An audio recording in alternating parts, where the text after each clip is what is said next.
ಕಣ್ಣಾಗ್ತೀನೋ ಅಂತ ಈ ಸಮಾಜಕ್ಕೆ ಈಗ ಅರ್ಥ ಆಗೋದಿಲ್ಲ. ನನ್ನ ಆಸೆನೇ ಬೇರೆ, ನನ್ನ ಕನಸೇ ಬೇರೆ. ನನ್ನ ತಂದೆಯ ಮಾತಿನ ಪ್ರತಿಕಾರಕ್ಕೆ ನಾಳೆ ಈ ಜಗತ್ತೇ ನಾನು ಆಡಿಸೋ ಬುಗುರಿಯಾಗಬೇಕು.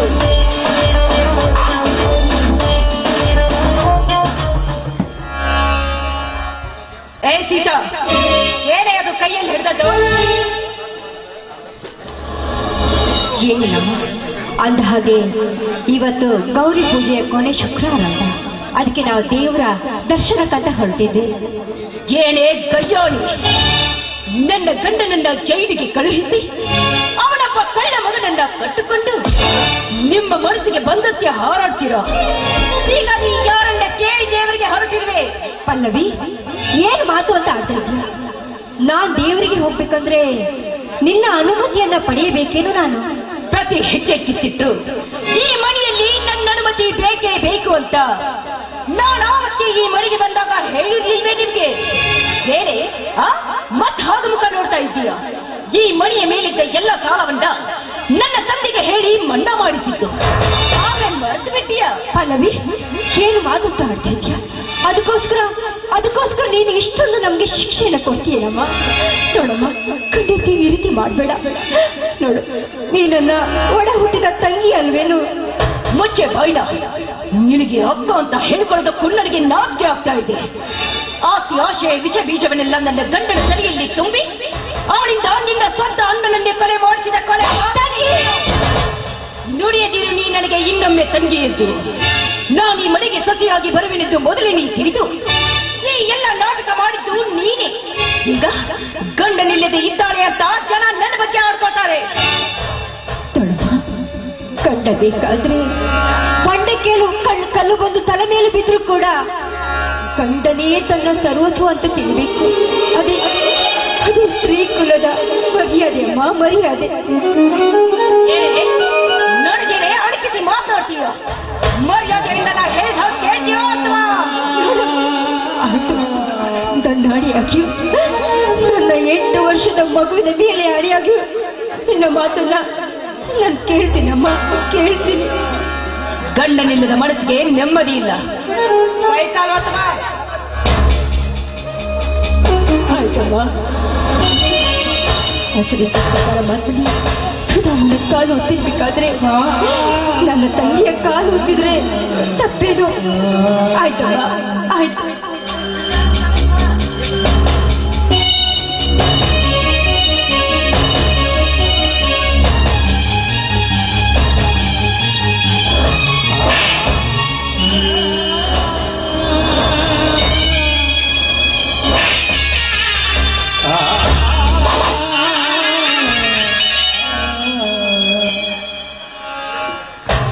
ಸೀತಾ, ಸೀತಾ,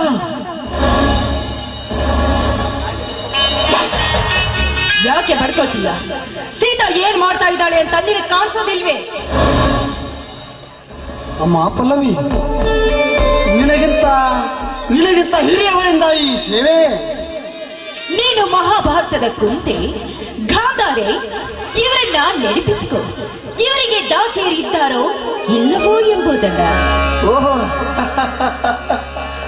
ಏನಮ್ಮ ಪಲ್ಲವಿ, ಅಂದು ಮಹಾಭಾರತದ ಗಾಂಧಾರಿ ತನ್ನ ಗಂಡ ಕುರುಡನಾಗಿದ್ದಕ್ಕೆ ಜೀವನವಿಡೀ ಕಣ್ಣಿಗೆ ಬಟ್ಟೆ ಕಟ್ಟಿಕೊಂಡು ಈ ಸೃಷ್ಟಿಯ ಸೊಬಗನ್ನು, ತನ್ನ ಗಂಡ ನೋಡದ ಈ ಸೃಷ್ಟಿಯ ಸೊಬಗನ್ನು ತಾನು ಕೂಡ ನೋಡಬಾರದೆಂದು ಕಣ್ಣಿಗೆ ಬಟ್ಟೆ ಕಟ್ಟಿಕೊಂಡವಳು. ಆ ಮಹಾಭಾರತಕ್ಕೆ ಪಂಚರತ್ನಗಳಿಗೆ ಜನ್ಮ ನೀಡಿದ ತಾಯಿ ಕುಂತಿ.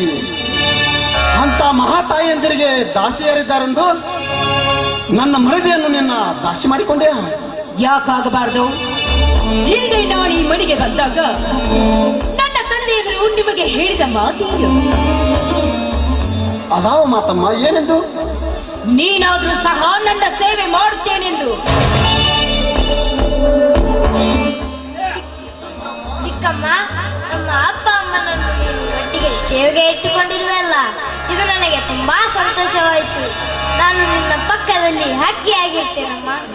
ನೀನು ನನ್ನ ಜಾಣ ಮುತ್ತಿ ಕುಮಾರ. ನಿನಗೇನ್ ಬೇಕೋ ಕೇಳು. ನೀನು ಈ ಮಾತು ನಿಜ ಹೇಳ್ತಿದೇನಮ್ಮ? ಸುಮ್ಮನೆ ನಿನಗೇನ್ ಬೇಕು ಕೇಳು. ಅಂತದ್ದೇನಿಲ್ಲ ಅಮ್ಮ. ನಾನು ದಿನಾಲು ಶಾಲೆಗೆ ಹೋಗುವಾಗ ಈ ನನ್ನ ಚಪ್ಪಲಿಗಳು ಭಾರವಾಗಿವೆ. ಅಪ್ಪನಿಗೆ ಹೊತ್ತುಕೊಂಡು ಬಂದು ಹೇಳು. ಏನೋ ಮುಟ್ಟಾಳ, ಸತ್ತ 20 ಹಳ್ಳಿ ಒಡೆಯನಿಗೆ ಈ ಕೆಲಸ ಮಾಡುತ್ತೀಯ.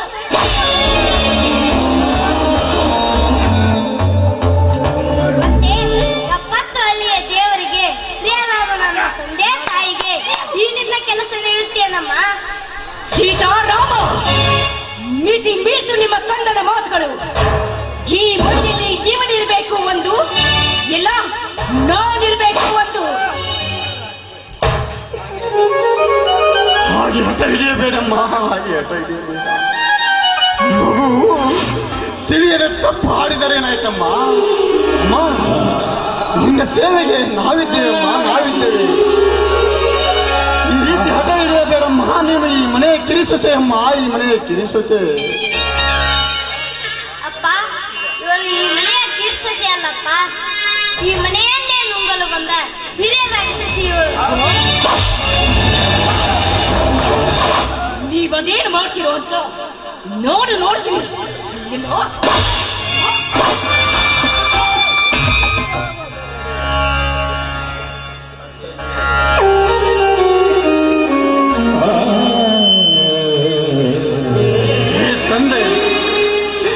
ತಂದೆ ಯಮನೂರೇಶ್ವರ,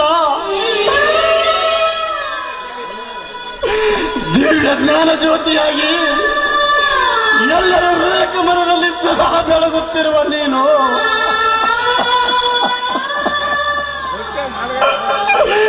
ಇಂದು ನನ್ನ ಬಾಳಲ್ಲಿ ಕತ್ತಲೆ ಆವರಿಸಿ ಈ ಬೆತ್ತಲೆ ಸಂಸಾರದ ಕತ್ತೆ ಆಗಿದೆಯಾ ನನ್ನ ಸಂಸಾರವನ್ನು.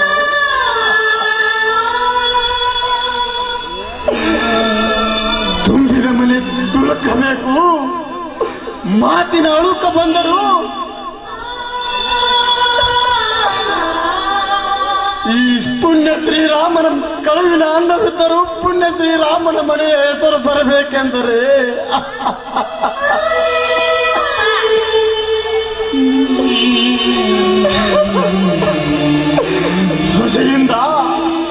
ಸ್ವಜೆಯಿಂದ ಪುರುಷನ ಕಾಲಗದ ಮಳೆ ಸುರಿದು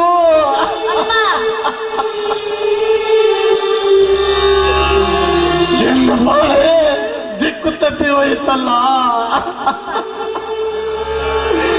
ಹೇ ಕಂಡೇಶ್ವರ, ಹಸಿರು ತೋರುವ ಈ ಮನೆ ನಿನಗೆ ಕಣ್ಣಿಗೆ ಕಾಣುವುದಿಲ್ಲಪ್ಪ. ಈ ರೀತಿ ನಿನಗೆ ಕಷ್ಟ ಕೊಡುವುದಾದರೆ ಬೇಗ ನಿನ್ನ ಅವರಿಗೆ ನಿನ್ನಿಂದ ತೊಟ್ಟು ಬೇಡಪ್ಪ.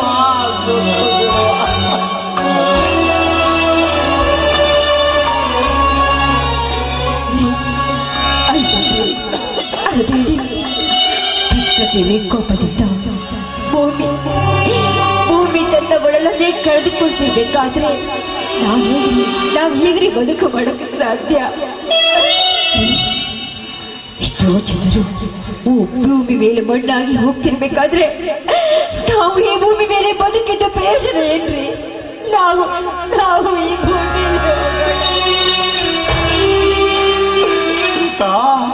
ಸೀತಾ, ಹೇಗೆ ಸಮಾಧಾನ ತಂದುಕೊಳ್ಳಲಿ ಸೀತಾ, ಹೇಗೆ ಸಮಾಧಾನ ತಂದುಕೊಳ್ಳಲಿ? ಸಂಸಾರವೆಂಬ ಸಾಗರದ ಆಳವಾದ ತಿರುವಿನಲ್ಲಿ ಸಿಕ್ಕ ನಾನು ಆಘಾತವಾದ ಬಂಡೆಗಲ್ಲಿಗೆ ತಾಗಿ ಎದೆ ಹೊಡೆದ ನೀರಾದ ನನ್ನ ಪರಿಸ್ಥಿತಿ ಎಂದು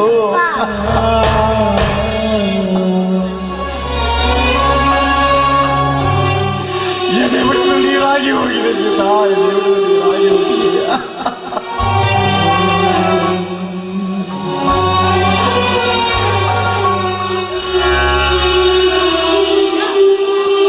ಗೀಚಿದ ಬ್ರಹ್ಮ ಗೀಚುವ ಮುನ್ನ ಯೋಚಿಸಲೇ ಇಲ್ಲ, ತಲೆಯ ಮೇಲೆ ಕೆತ್ತಿದ ಮೇಲೆ ಕಿತ್ತುವರ್ಯಾರಿಲ್ಲ. ಅನುಬಂಧರ ಆ ಕಂದರ ತಿಳಿದುವರ್ಯಾಕಿಲ್ಲ. ವಿಧಿಯಾಟಕ್ಕೆ ಕೊನೆಯಲ್ಲಿ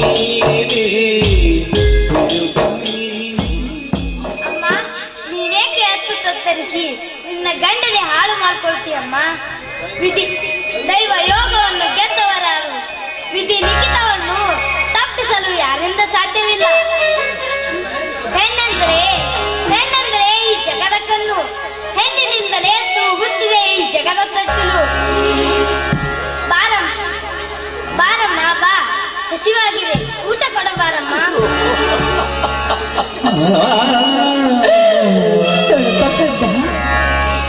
ಇನ್ನಷ್ಟು ತಿಳುವಳಿಕೆ ನನಗಿಲ್ಲ, ನನಗಿಲ್ಲ.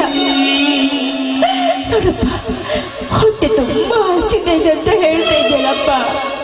ನೋಡಪ್ಪ, ನಿನಗೊಂದು ತುತ್ತಾದ ಕೊಡಕ್ಕೆ ನಮ್ಮ ಕೈಗೆ ಏನು ಇಲ್ಲಪ್ಪ. ಅದೆಲ್ಲ ನಿನ್ನ ಚಿಕ್ಕವನ ಆಜ್ಞೆಯಿಂದಲೇ ನಡೆಯಬೇಕು. ನೋಡಪ್ಪ,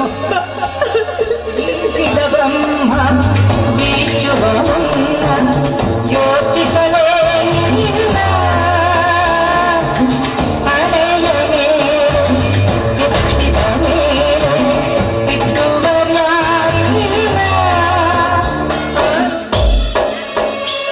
ಯಾಕಮ್ಮ ಊಟಕ್ಕೂ ಹಂಗಿನೇ ಮಾತೆ? ಯಾಕಮ್ಮ ಯಾಕೆ? ಅದನ್ನೆಲ್ಲ ನೀನು ಕೇಳಬಾರ್ದು ಕಂದ, ಕೇಳಬಾರ್ದು. ಯಾಕಪ್ಪ ನೀನು ಅಳುತ್ತಿರುವೆ?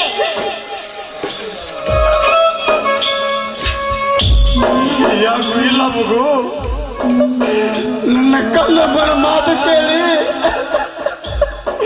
ದುಃಖದ ಕಣ್ಣೀರಪ್ಪ, ದುಃಖದ ಕಣ್ಣೀರು, ಸಂತೋಷದ ಕಣ್ಣೀರು.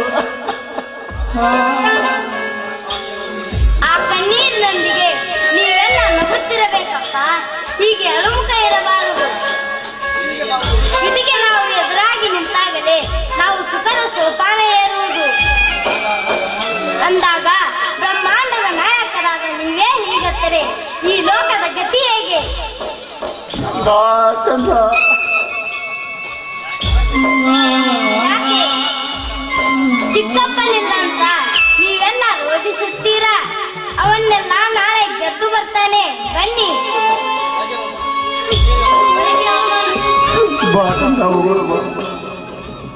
ಕಾಲದ ಕೈಯಲ್ಲಿ ಗೊಂಬೆಯು ನೀನು, ಕಾಲದ ಎದುರಲ್ಲಿ ಕುರುಡನು ನೀನು,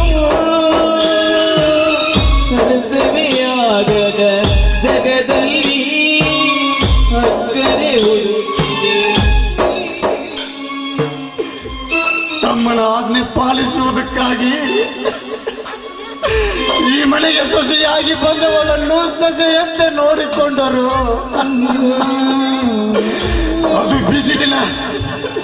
ಬಿಸಿಲಿನ ತಾಪಕ್ಕೆ ಸಿಡಿಗರದು ಬಿಸಿಲನ್ನೇ ಕೊಟ್ಟಿತು. ಸಮತನೆ ತುಂಬಿದ ನಮ್ಮ ಚಂದನ ಸಂಸಾರ ಹಾಳು ಮಾಡಿಬಿಟ್ಟಿದ್ನಲ್ಲ. ತಮ್ಮ ಪರಶುರಾಮ, ನಿನ್ನ ನಗಲಿ ನನ್ನ ಮನೆಯ ಬಾಳು ಎತ್ತಾಯ್ತು ನೋಡ್ತಂದ ಕಂದ.